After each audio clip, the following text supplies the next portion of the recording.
avec l'hiver qu'on a présentement, je sais pas pour vous, mais moi, ça me donne le goût de voyager. Aujourd'hui, on parle de voyage.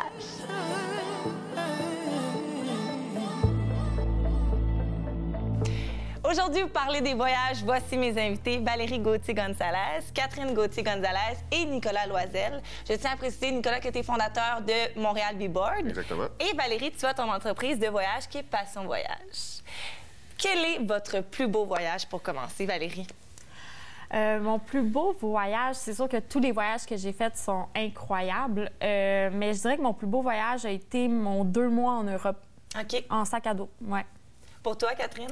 En fait, on a fait le voyage en Europe ensemble en sac à dos. Puis je dirais aussi que c'est mon plus beau voyage. C'est la première fois que je partais en pack-sac faire le tour de l'Europe, tout seul avec ma sœur. Donc, je pense que c'est vraiment celui-là qui m'a le plus marqué. Et pour toi, Nicolas? Mon plus beau voyage, ça a été certainement mon dernier voyage que j'ai fait. Au Costa Rica, j'ai parti pendant 6 mois en backpack. Ça a été un life-changing event. J'ai vraiment adoré. Et je planifie dorénavant de ne plus jamais faire des voyages en hôtel, tout inclus. Ouais. Ça va être que des backpacks à l'avenir. À partir de quel moment avez-vous eu un intérêt pour les voyages, Catherine? Je me rappelle pas d'un moment précis. Okay. Toute ma vie, j'ai voyagé beaucoup. Donc, je pense que mes parents m'ont beaucoup habituée justement à voyager. Chaque année, il fallait faire un voyage. Ma mère vient de l'Amérique latine. Elle a besoin du Sud. Elle a besoin de voyager, du soleil. Donc, je pense que c'est une habitude, en fait. Si quelqu'un n'a jamais connu les voyages, je pense qu'ils vont pas avoir un besoin de voyager. Mais quand tu es habitué de voyager beaucoup, je pense que là, tu développes un besoin aussi en même temps qu'une passion. Donc, je pense que c'est depuis toujours que j'ai cette envie de voyager. Valérie? Moi, je dirais que c'est à partir de 18 ans. Quand j'ai commencé à planifier moi-même mes voyages, à décider où, moi, toute seule, je m'en vais, je dirais que c'est là que j'ai eu la piqûre aussi pour mon domaine, de organiser, planifier. Je pense que c'est à ce moment-là. Fait que toi, t'aimais aussi tout le côté de l'organisation vraiment. Au début, avant même de voyager. Oui, j'organisais tout, je planifiais tout. Là, j'essaye moins maintenant parce que c'est mon travail, mais ouais, c'est ça que j'aimais beaucoup. Nicolas? Mais en fait, j'ai toujours eu ça un peu dans le sang, je pense, parce que ma mère était hôtesse de l'air. Donc, en bas âge, j'ai eu la chance de voyager vraiment beaucoup. Elle m'amenait sur ses vols avec elle lorsqu'on n'était pas capable d'avoir de gardienne pour moi.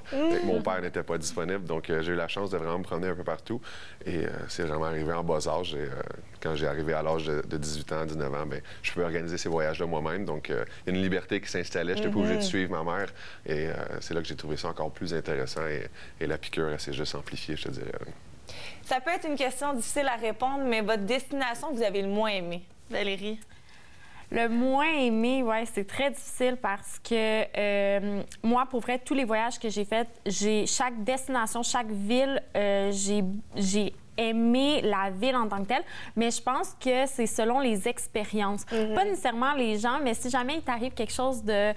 une expérience un peu maladroite ou hors du commun, c'est sûr que la ville en tant que telle va faire en sorte que tu vas moins l'apprécier. Pour ma part, je dirais que c'est Marseille en France, parce qu'il m'est arrivé quelque chose de vraiment loufoque. Dans le fond...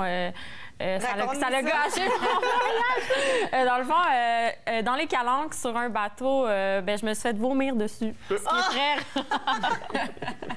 qui est très rare, mais je pense que ça l'a fait en sorte que Marseille, j'ai une mauvaise expérience. Ouais. Malheureusement. Puis la personne, tu la connaissais ou non? Non, vraiment pas. Non. Ah, ça rend la chose encore plus bizarre. malaisante. On s'entend que Marseille, j'ai rien contre Marseille, c'est une belle ville, mais ça a été ma moins belle expérience, je dirais. Je comprends.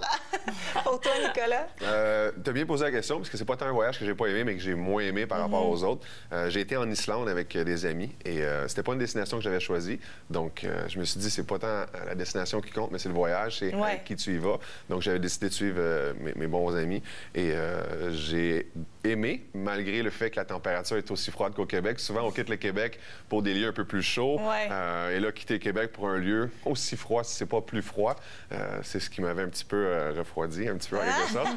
Mais aussi en Islande, ce qui est bien, la culture est belle, la nourriture, tous les paysages sont breathtaking, sont vraiment incroyables. Mais le coût de la vie est extrêmement dispendieux, ce que je n'avais pas planifié. Donc, ça a laissé un certain goût, je veux pas dire amer en bouche, mais mettons que rentrer à Montréal, j'ai regardé le compte de banque, j'étais comme... Oh, OK. Je l'ai fait une fois, mais c'est ça, c'est cool, je l'ai fait une fois.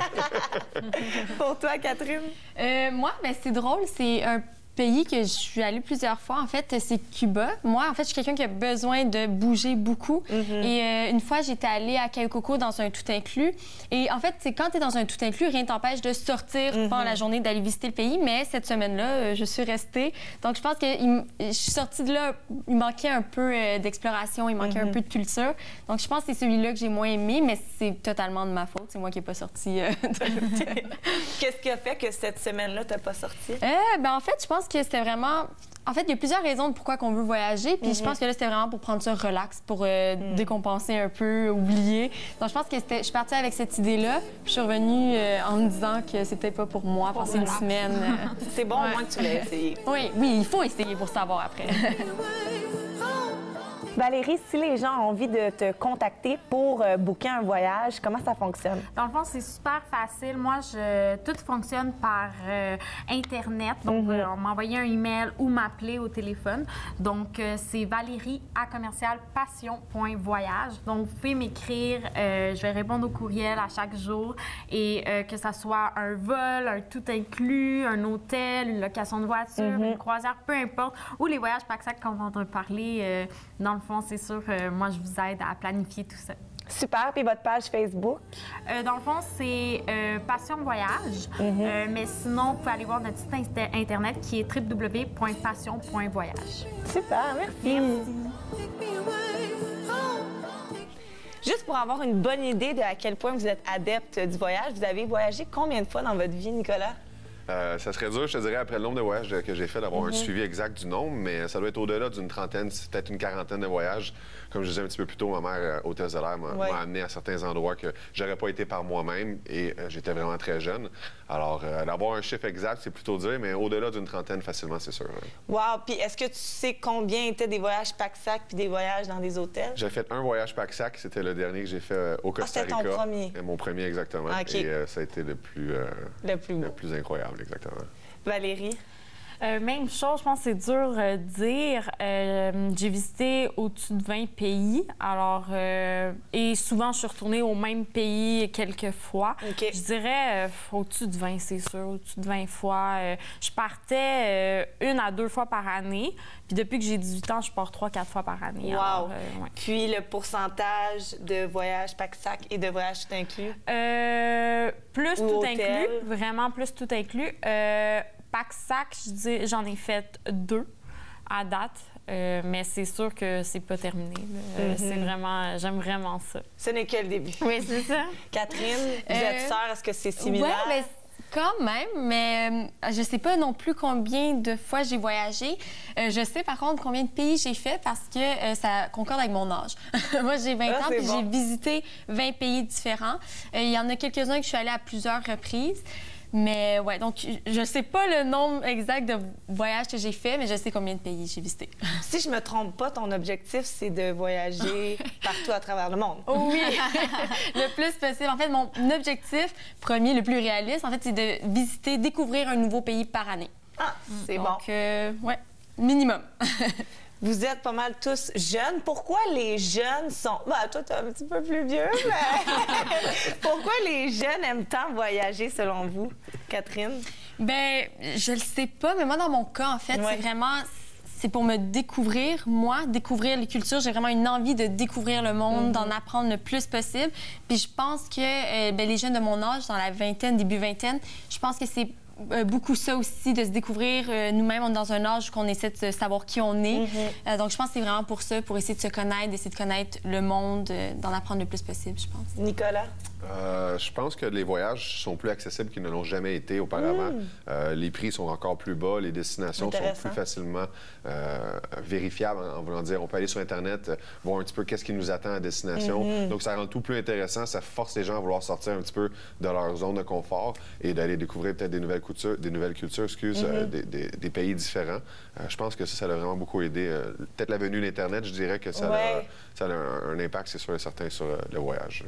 Valérie? Oui, dans le fond, je pense vraiment de ce qu'ils ont dit. Les jeunes sont très allumés, ouverts d'esprit. Ils veulent vraiment pousser leurs limites. Je pense que simplement rester ici, non, ils veulent vraiment apprendre à découvrir d'autres pays, d'autres cultures, d'autres personnes, le contact humain. Et ils ont une grande ouverture d'esprit, donc ça leur fait pas peur non plus.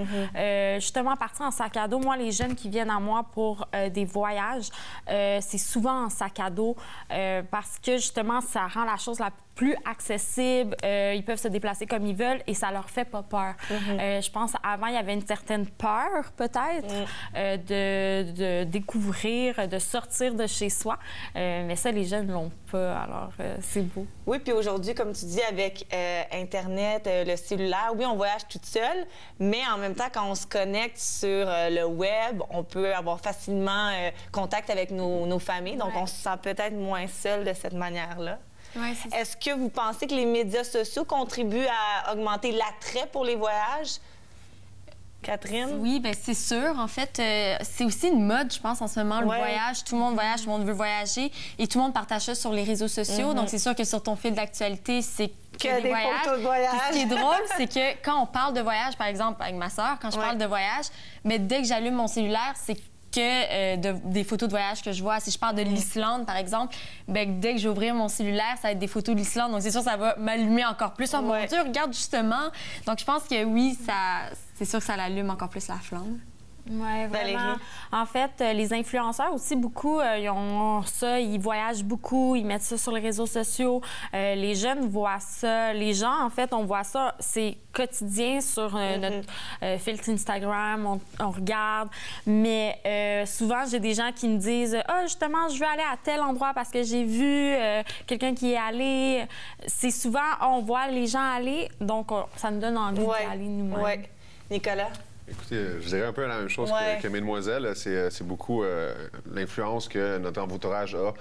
Les gens, habituellement, sur Internet, publient des photos de leur récent voyage. C'est souvent ce qu'ils mettent de l'avant. On parle pas du quotidien de tous les jours, mais quand on part en voyage, on rate pas notre chance de mettre nos photos sur le bord de la plage ou devant un beau paysage. Donc, c'est sûr et certain qu'avec la venue d'Internet, les médias sociaux, ça donne plus envie de partir, exactement. Là.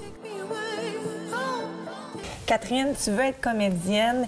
Qu'est-ce que tes voyages t'ont peut-être apporté dans ton travail au théâtre? En fait, c'est de la connaissance.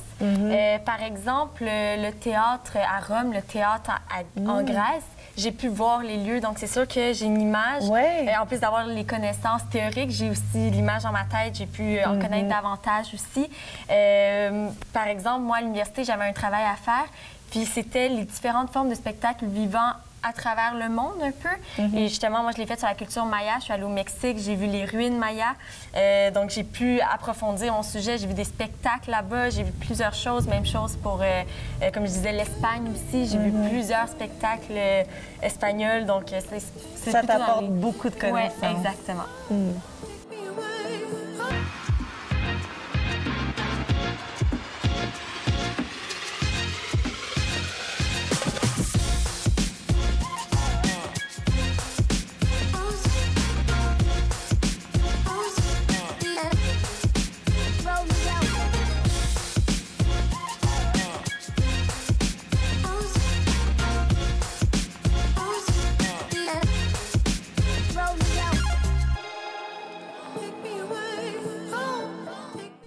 On a toujours dit que les voyages changeaient l'humain. En quoi diriez-vous que vos voyages vous ont changé comme personne, Valérie? C'est sûr que j'ai une plus grande ouverture, je pense, sur le monde, sur les gens. Je m'intéresse beaucoup aux différences culturelles aussi. Mais aussi, ça m'a aidé pour ma débrouillardise, je dirais, de me retrouver toute seule dans un pays qu'on parle pas la langue. C'est trop pas la même religion, le même mode de vie. C'est sûr que là, ça fait un choc, puis tu dois te débrouiller du mieux que tu peux. Catherine? Oui, bien, c'est la même chose aussi. Mais en fait, moi, je me suis beaucoup appris à me connaître moi-même. Je me suis découverte comme jamais. En fait, quand je suis partie, mon premier voyage pack-sac, je suis partie 2 mois faire plusieurs pays. Puis j'en ai appris sur moi. Puis aussi, peut-être certaines qualités que moi, je voyais peut-être comme des faiblesses avant, que maintenant, après 2 mois, je me suis dit, oh non, finalement, ça, c'est moi. J'ai envie d'être la personne que j'étais dans telle circonstance en voyage. J'ai envie d'être cette personne-là. Chose que peut-être avant mon voyage, j'avais peur de l'afficher ou je voyais ça plus comme une faiblesse, une qualité. Par exemple, moi, je suis quelqu'un de très, très sensible dans la vie. Oui, c'est ça. As-tu un exemple? Oui, bien, je suis quelqu'un de très sensible. Puis avant ça, on dirait que je voyais ça comme une faiblesse. Il ne faut pas être sensible, il ne faut pas pleurer tout le temps. Mais en voyage, j'étais tellement émue. Les belles choses me faisaient pleurer, les choses plus stressantes aussi. Puis on dirait que je suis revenue, puis je me suis dit, ah, ben ça, c'est moi. J'ai envie d'être comme ça. Puis c'est une belle qualité. Maintenant, je vois ça comme une force. Puis donc, c'est ça, je suis revenue de mon voyage, puis je me suis jamais autant aimée qu'à ce moment-là. C'est bien. Toi, Nicolas? Bien, écoute, dans le même ordre que Catherine et Valérie, je te dirais, les voyages, surtout, ça te permet de sortir de ta zone de confort, de te découvrir un peu, de rencontrer des gens de différentes cultures, d'échanger sur les cultures, de voir un petit peu comment ces personnes-là voient les choses, comment toi, tu les vois. Tu vas leur expliquer quelque chose qui semble banal dans ton quotidien, mais quand tu leur racontes à eux, venant d'une autre culture, ils sont surpris de voir comme « Ah ouais, vous faites ça au Canada, c'est bizarre. » Alors, ils remettent un peu en question la manière que tu vis, mais c'est une bonne manière. En fait, c'est vraiment d'échanger les différences culturelles qu'on a, puis ça te permet justement de mieux comprendre le monde, d'avoir une ouverture d'esprit par la suite. Et vraiment, ça te permet de grandir puis de maturer en quelque sorte un peu plus rapidement, je pense. Là. Effectivement. Valérie et Nicolas, tous les deux, vos voyages vous ont un peu éveillé une fibre entrepreneuriale. Valérie, tu as ton entreprise de voyage. En fait, je travaille pour une entreprise pour Passion Voyage. Dans le fond, on est une agence de voyage. Donc oui, je travaille à l'interne pour Passion Voyage. Et toi, Nicolas, tu as lancé ta propre entreprise de Balance Board, qui est Montréal B-Board. Exactement. Veux-tu nous parler un peu de ça? Bien, en fait, l'année passée, j'ai tout quitté, ma routine, 9 à 5 du lundi au vendredi. J'étais un peu tanné de faire toujours les mêmes choses répétitives et j'ai décidé de partir 6 mois au Costa Rica. En fait, je savais pas combien de temps j'allais partir. J'ai pris un one-way ticket et je m'étais dit, ça va durer le temps que ça va durer. Et là-bas, j'ai découvert justement ce qu'on appelle les Balance Boards. C'est quelque chose que je voulais absolument avoir à mon retour. Et j'en ai conçu un, ensuite un autre, et un deuxième, et un troisième. Et finalement, je me suis rendu compte que c'est quelque chose qui était inexistant sur le marché québécois. Et j'ai fait mes études, j'ai regardé un petit peu qu'est-ce qu'il en était, puis j'ai décidé de me lancer. Et aujourd'hui, je suis capable d'en vivre pleinement. Wow! C'est quoi un balance board? Un balance board, en fait, le nom le décrit en tant que tel. C'est une planche d'équilibre sur laquelle on va se maintenir en balance. Et c'est quelque chose qui va aider beaucoup les adeptes de sport de planche, que ce soit skateboard, snowboard, wakeboard, paddleboard, nomme-les. Surf, définitivement. C'est en fait, c'est des surfeurs qui m'ont présenté ça la première fois au Costa Rica. Et eux, ils s'en servent pour s'entraîner en dehors de l'eau quand les conditions ne le permettent pas. Quand il n'y a pas de vagues, quand il pleut ou il y a des requins dans l'eau, exemple, ils s'entraînent là-dessus et ça leur permet justement de mieux maîtriser leur surf par la suite. Et ça représente aussi un excellent exercice pour les muscles abdominaux, les obliques, les fessiers, les cuisses. Tous les muscles stabilisateurs sont sollicités quand on est dessus. Donc, ça ne s'adresse pas juste aux adeptes de sport de planche, mais aussi à toutes les personnes qui désirent avoir une condition physique un petit peu plus avancée que la norme. Très intéressant. Est-ce que tu veux nous montrer une démonstration? Ben oui, définitivement, ça va faire plaisir. Je vais juste le déballer.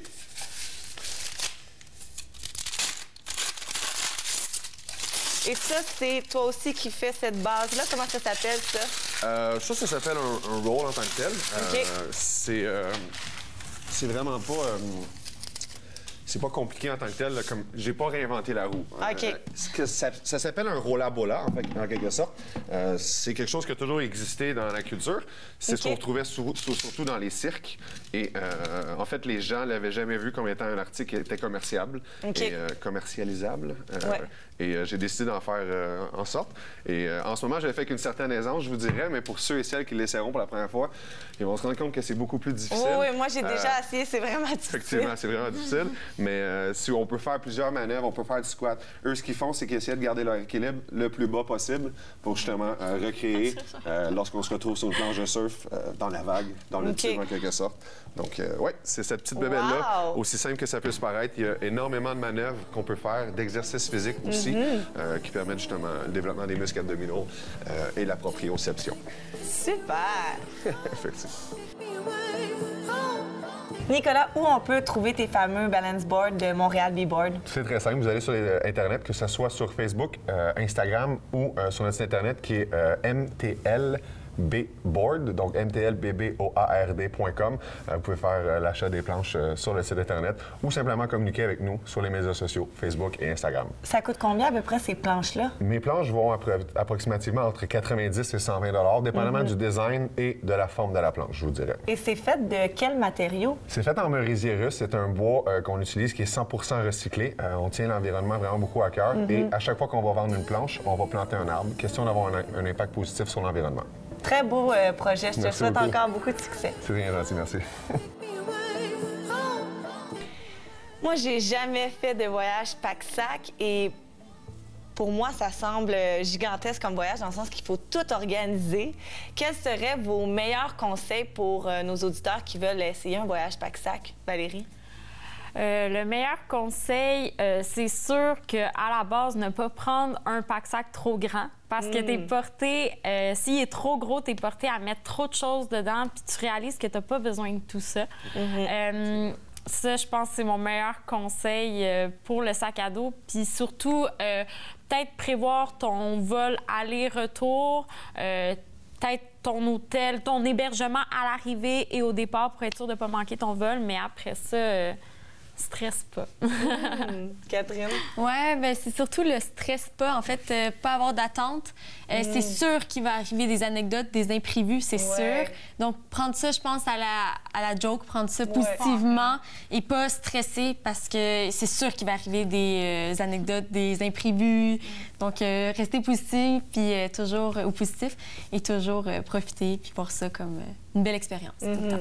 Nicolas? Je pourrais répéter la même chose que Catherine a dit. Je te dirais, pas prendre un backpack qui est trop gros en tant que tel. Souvent, on pense manquer quelque chose, on veut absolument avoir tout avec soi, mais on se rend compte à la destination qu'on met toujours les mêmes t-shirts, qu'on met toujours les mêmes sandales, la même casquette, puis que ton linge propre, ben, t'arrives à la fin de ton voyage, puis t'as amené un X nombre de t-shirts ou de shorts que tu n'as pas mis en bout de ligne. Donc, effectivement, réduire la grosseur de ton backpack et en même temps, booker ton vol, ton hôtel à l'arrivée, ton hôtel au départ, puis entre les deux, bien, tu te laisses guider. Si tu planifies trop à l'avance, ce qui va arriver, c'est que tu vas rencontrer des gens qui vont te dire « Ah, telle ville est vraiment intéressante, tu devrais y aller. Ah, malheureusement, je peux pas, j'ai déjà tous mes hôtels de booker. Et tu pourras pas déroger de ton itinéraire. Je te dirais que le meilleur à avoir, c'est pas d'itinéraire.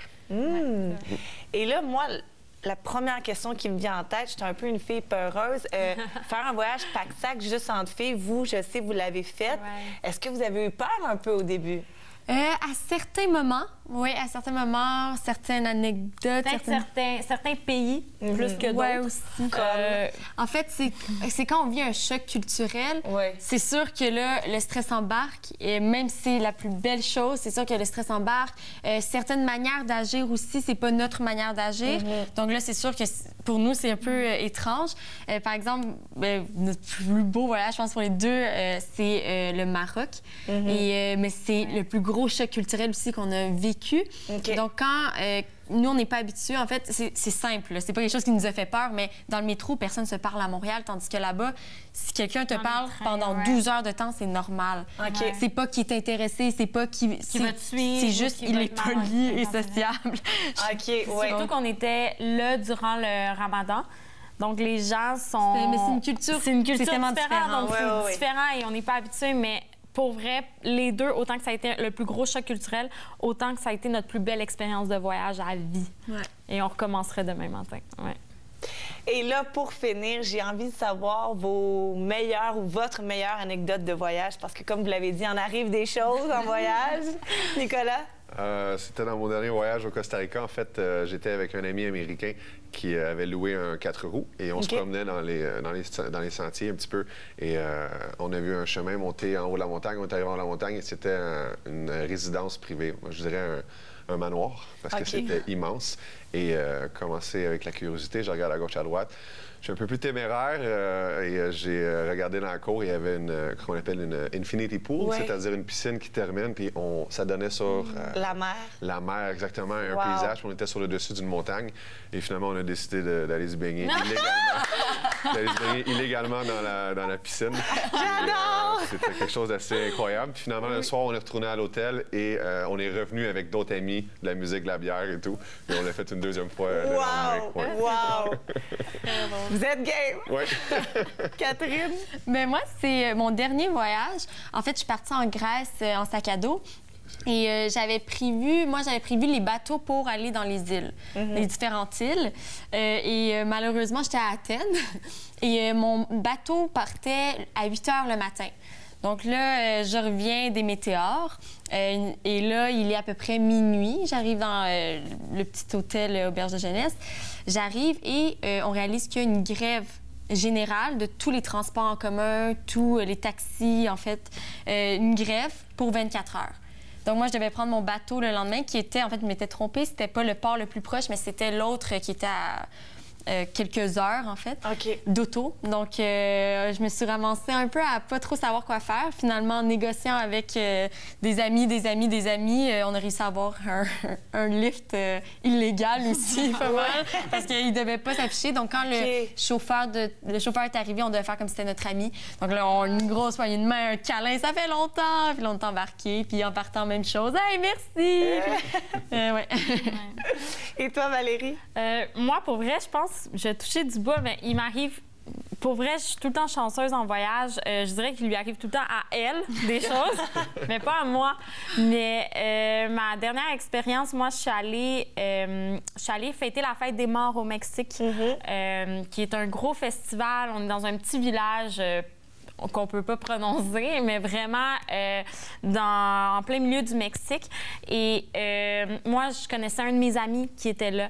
Et on a décidé d'aller passer toute la soirée, la veillée, dans le fond, pour fêter la fête des morts. On se maquille et tout. Et moi, il m'avait dit le matin même qu'on allait faire du camping. Fait que je savais pas quoi m'attendre, je savais pas où on allait dormir.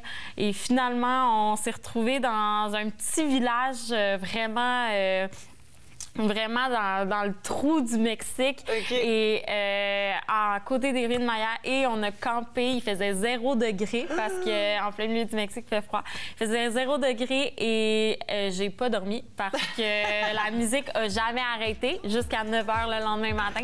Et on était tout maquillés. C'était vraiment une belle expérience. Donc, tu as fait une nuit blanche. Oui, j'ai fait une nuit blanche. Ouais. Merci beaucoup à vous trois. Vous nous avez certainement donné le goût de voyager. Merci. Merci. C'était la toute dernière de la saison Focus. Je vous souhaite un excellent temps des fêtes et on se retrouve pour la prochaine saison. Bye bye. Take me